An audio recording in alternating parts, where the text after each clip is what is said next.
بسم اللہ الرحمن الرحیم بسم اللہ الرحمن الرحیم والصلاة والسلام علی اشرف الانبیاء والمرسلین وعلی آلہ وصحبہ وامتہ اجمعین اما بعد۔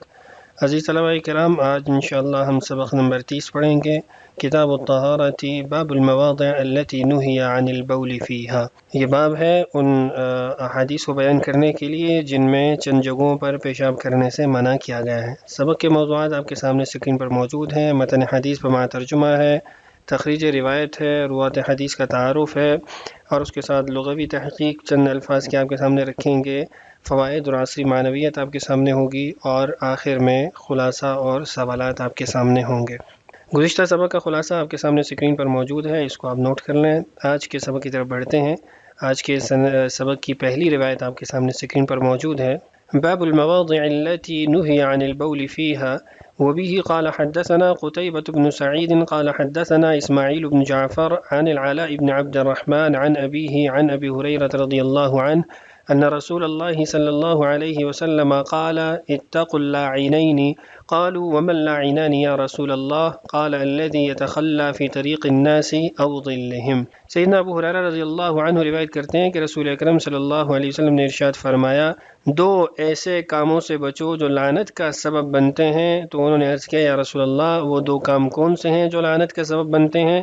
آپ نے ارشاد فرمایا کہ لوگوں کے راستے کے اندر پیشاب پخانہ کرنا یا ان کے سایہ کی جگہ پر پیشاب پخانہ کرنا۔ روایت کی تخریج آپ کے سامنے موجود ہے۔ امام مسلم نے اس کو نقل کیا ہے، مسند احمد میں بھی ہے، صحیح ابن حبان میں بھی ہے۔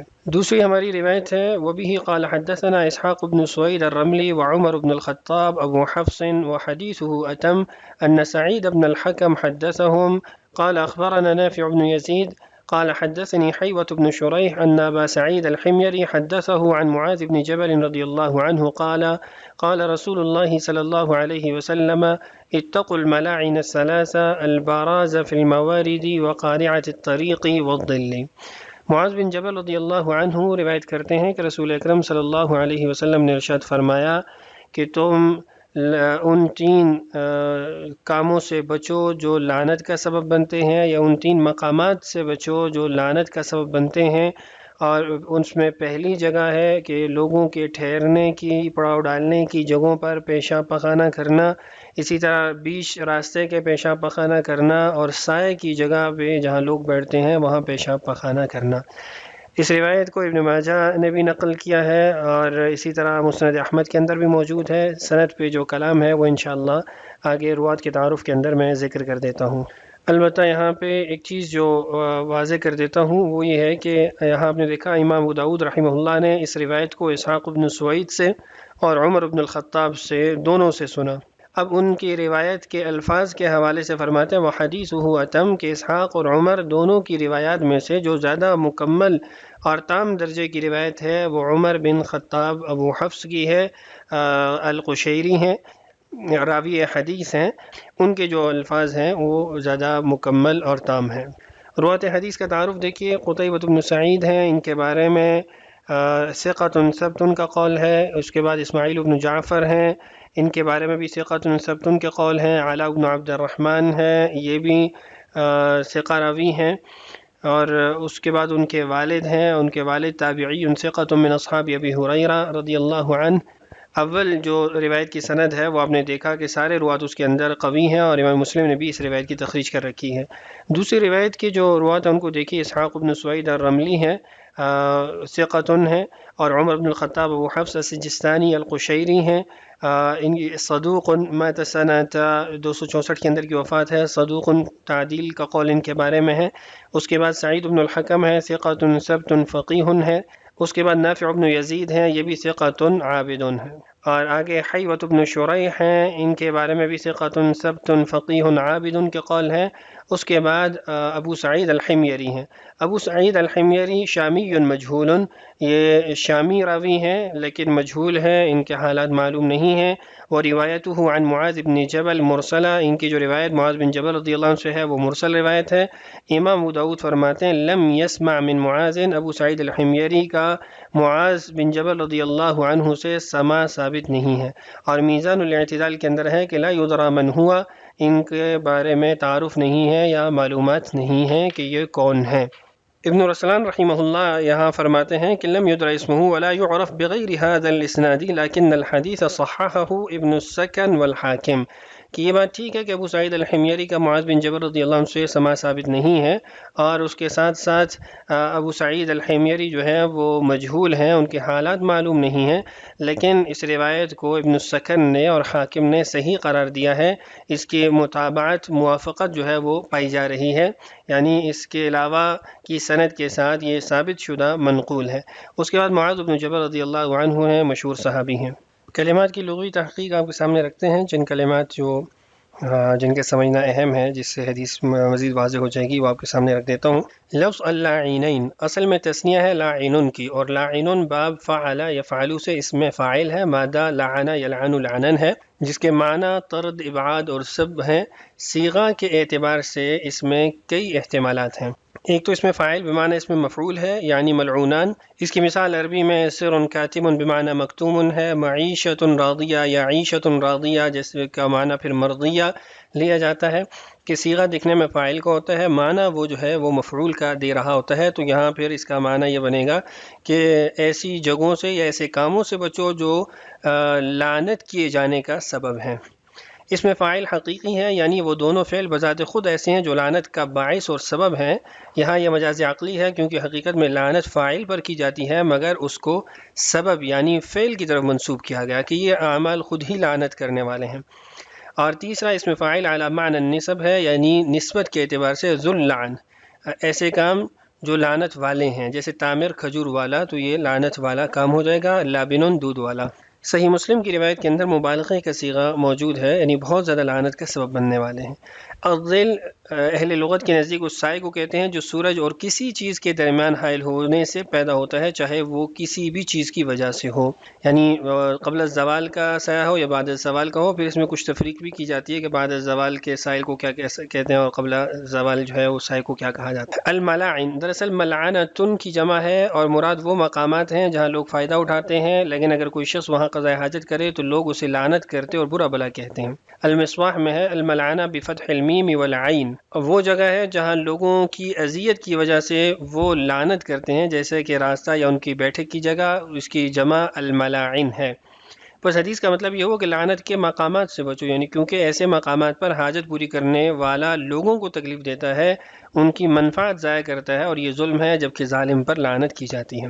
مزید یہ احتمال بھی ہے کہ اس سے مراد وہ افعال ہیں جو لعنت کا سبب بنتے ہیں، اور یہ مجاز مرسل ہوگا کیونکہ یہاں مسبب لعنت کا اطلاق سبب فعل ایذا پر کیا گیا ہے۔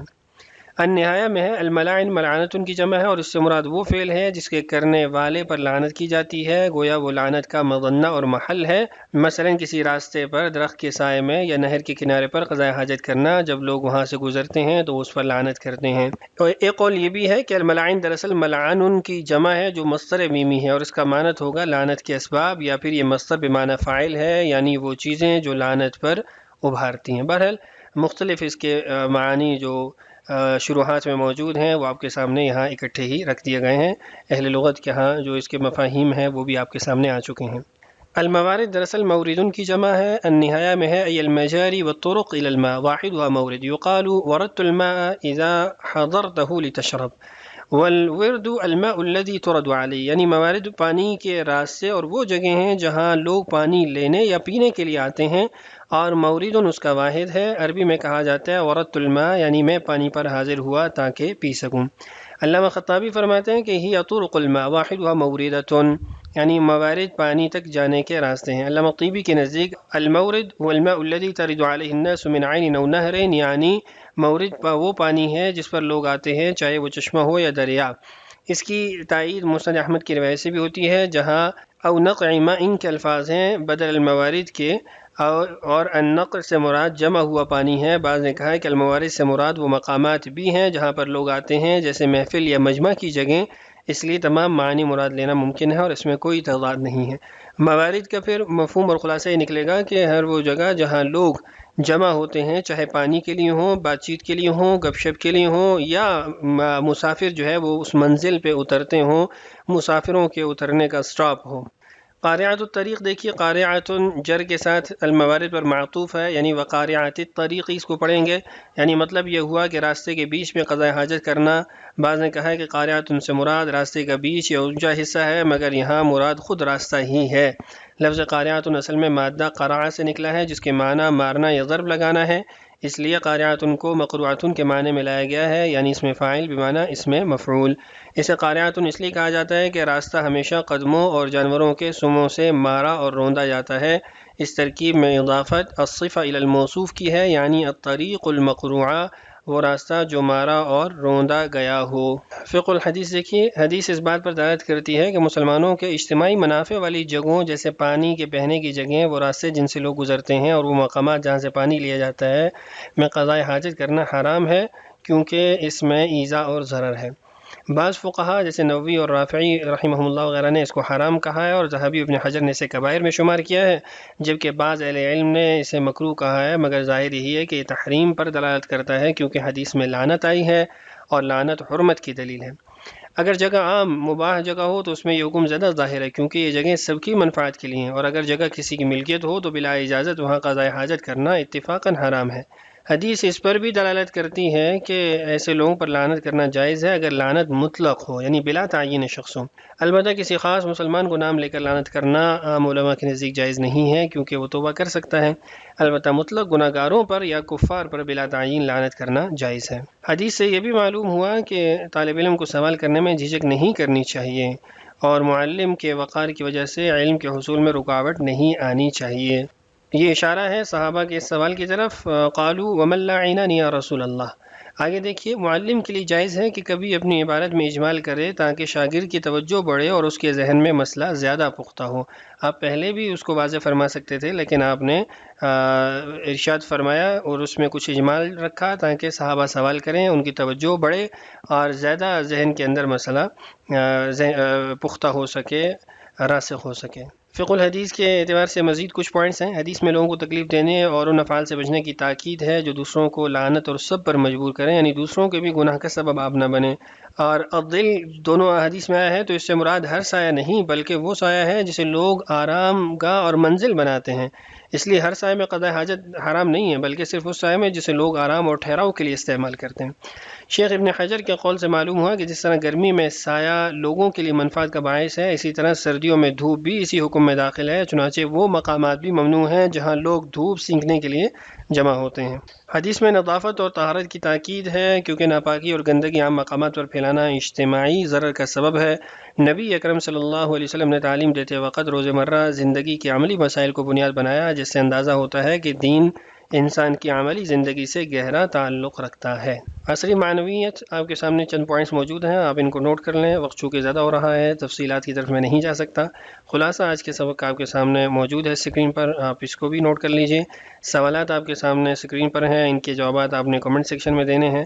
اگلی ویڈیو میں انشاءاللہ ہم آنے والی روایت پڑھ رہے ہیں۔ نہا رسول اللہ صلی اللہ علیہ وسلم ان یمتشط احدنا کل یوم او یبول فی مغتسلہ۔ اللہ تعالی ہم سب کا حامی